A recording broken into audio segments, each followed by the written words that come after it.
Hello, ladies and gentlemen. Welcome back to Reserved Investments, where we bring you breaking news that already broke, so therefore it's broken news, but we still have to discuss it because it's very fascinating. So what we're going to be discussing today is the $3 million loss on the 1914 Baltimore News Babe Ruth card that you see right before you on the screen right now. This is a very interesting story. And believe it or not, the backstory of this card, how it came to be as a collectible, it was actually a museum piece, is even more interesting.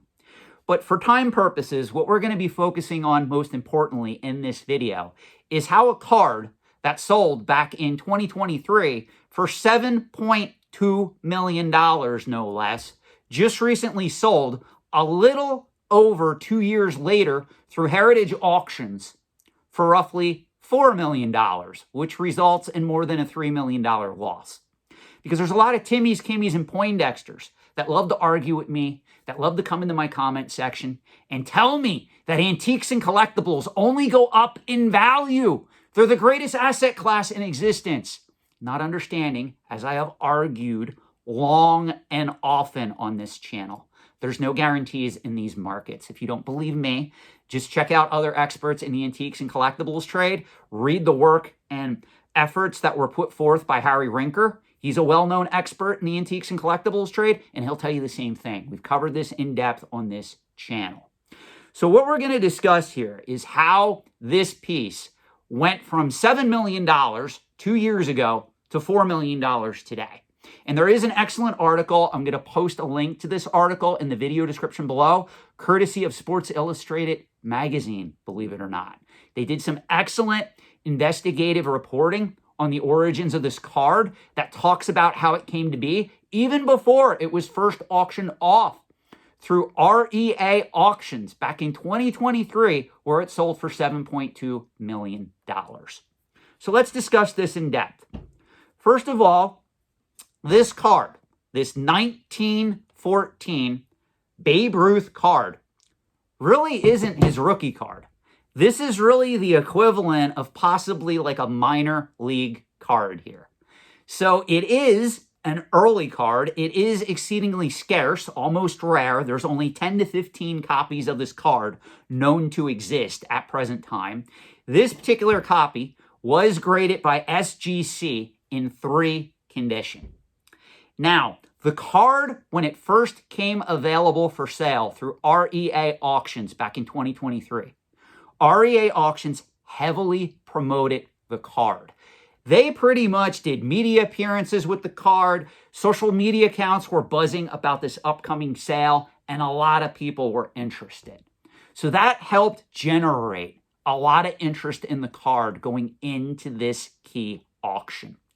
The card sold for, as already stated, $7.2 million.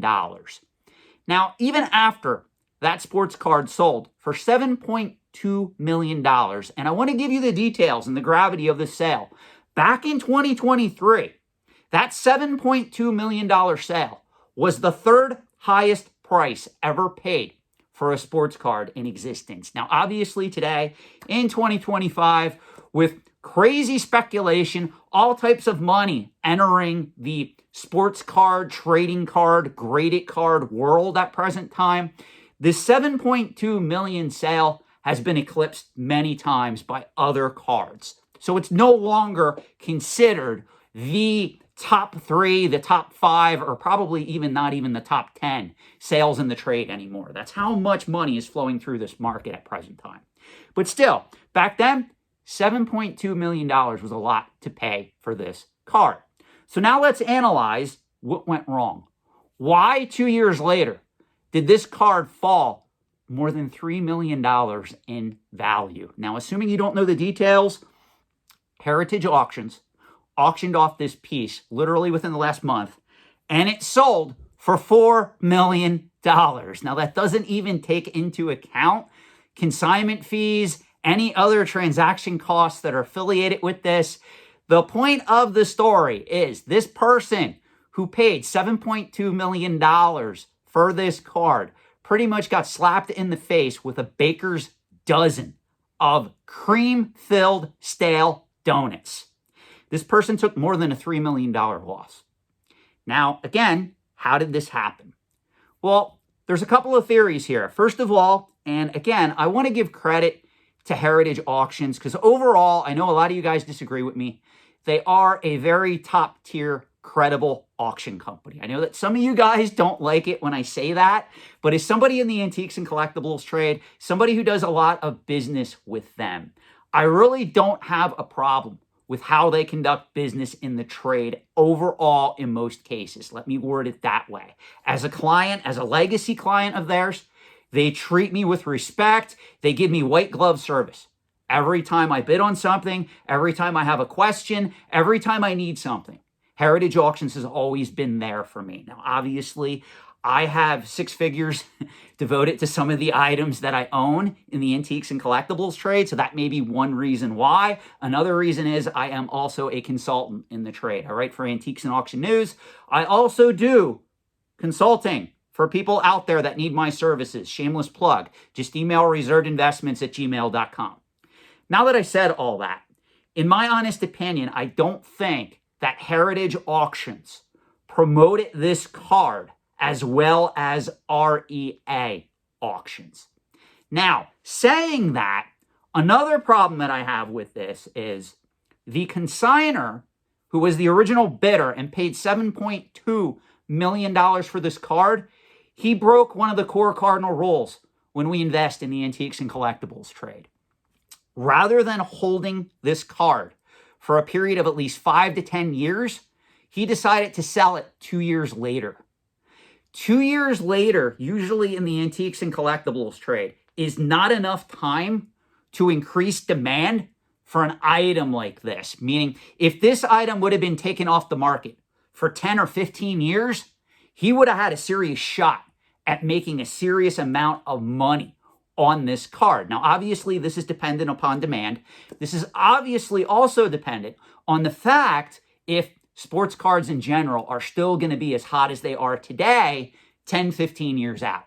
So you really are taking a risk when you put your money in items like this. And that applies to any antique or collectible. So I think that the consignor of this card did not hold the card long enough. Now, with that being said, he probably did at least look at the market and say, you know what?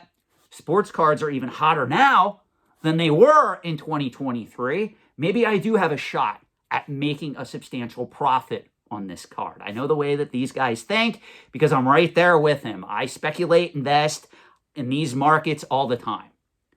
Now, another thing that I do want to caution my viewers, a lot of people in the antiques and collectibles trade, a lot of the Timmies, Kimmies, and Poindexters that attack me on YouTube videos or come in the comment section, they do not understand the difference between trading, speculating, and investing. I have done previous videos on that topic alone on this YouTube channel. I'm not going to rehash old ground. You can just go back and watch some of my earlier content, and you're going to get an education on the difference between trading, flipping, speculating, and investing.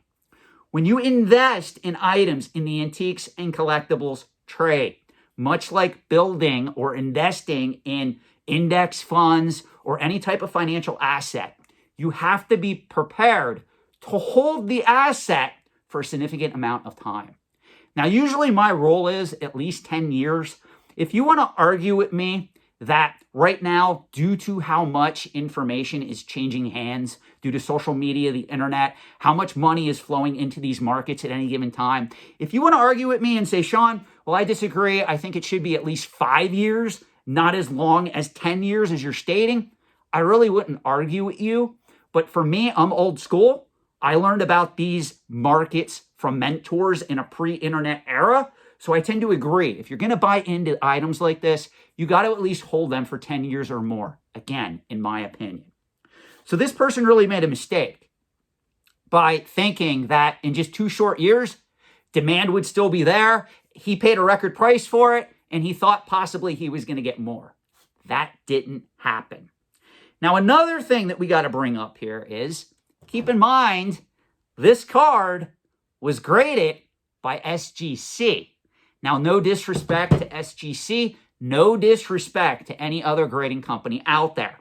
But whether you like it or not, right now the market leader for third-party grading in the trading card space, whether we're talking sports cards, whether we're talking Pokemon cards, Magic the Gathering, Star Wars cards from 1977 produced by Topps that are selling for all-time record prices if they're graded in PSA 10 condition. PSA is pretty much the standard right now. I know there's a lot of people that love to argue with me about that. They think that BGS should be the standard. I even have some people arguing with me that CGC should be the standard. That's great, but unfortunately, the market isn't really recognizing those grading companies like they are for PSA graded cards, especially if you have vintage cards. If this was a Honus Wagner, this would be a very different conversation.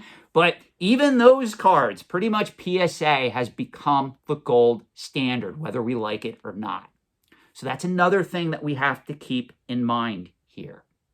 Now, this is a perfect example as to why I tell you guys all these markets are speculative. There's no guarantee. As Harry Rinker once said, there's no such thing as a blue chip collectible or antique. Those days are over. And if you look at this card, let's be very honest here. This card, I know it is technically a minor league card here. This really isn't his rookie card. But from 1914, we're in the year 2025, heading into 2026 very quickly. This card is an antique. This really isn't a vintage sports card. This is an antique sports card. So that should give it a lot of clout and credibility when it comes up for bid. Unfortunately, in this case, it didn't help the seller of this card at present time. Now, again, I'm going to link an excellent article from Sports Illustrated in the video description below. You guys should read it. It really goes into detail on the history of this card, how it came to be, and how it was even promoted well before REA Auctions put it up for bid. Let me know your thoughts in the comment section below. Do you think I'm accurate in my analysis on this? Do you disagree? Do you have another viewpoint that you would like to share? I'm all open to ideas here, guys. I'm just giving you my thoughts as an educated consultant in the antiques and collectibles trade. Thank you for watching. If you are subscribed to this channel, I will see you in another upcoming video.